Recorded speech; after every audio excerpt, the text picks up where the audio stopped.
Japan সফর শেষে সোমবার রাতেই কুয়ালালামপুর যান আসম হান্নান শাহ। মালয়েশিয়ায় প্রবাসী বিএনপি নেতারা বিমানবন্দরেই তাকে অভ্যর্থনা জানান।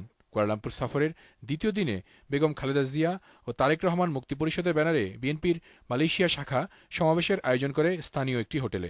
ইফতার পরবর্তী এই সমাবেশে দীর্ঘ বক্তৃতা করেন আসম হান্নান শাহ। তিনি বলেন, বাংলাদেশে যখনই কোনো দুর্যোগ হয়েছে তখনই বিএনপি আর জিয়া পরিবারের সদস্যরা এগিয়ে এসেছে। এবারও তার ব্যতিক্রম হতো না, কিন্তু সেই পথ রুদ্ধ করা হয়েছে। ঢাকা শহরে প্রায় দেখা যায় পিকআপে করে যৌথ বাহিনীর লোকেরা যাচ্ছে, চোখ বাঁধা হাত পিছনে।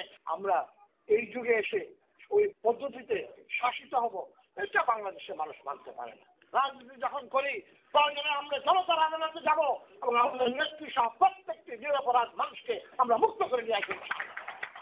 বেগম জিয়া ও তারেক রহমানের মুক্তির জন্য প্রবাসী নেতাদের আন্দোলনকে সমর্থন করে হান্নান শাহ অভিযোগ করেন, যারা বাংলাদেশের বর্তমান সরকারের কথা শুনছে তারা ভালো, আর না শুনলেই কারাগারে পাঠানো হচ্ছে নেতাদের।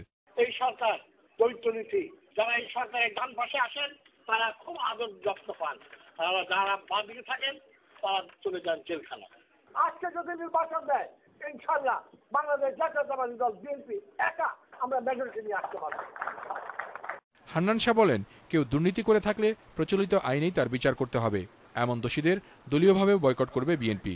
কুয়ালালামপুরের এই সমাবেশে বিএনপির এশীয় অঞ্চল সমন্বয়ক প্রকৌশলী বাদলুর রহমান খান ছাড়াও বেশ কয়েকজন নেতা বক্তৃতা করেন।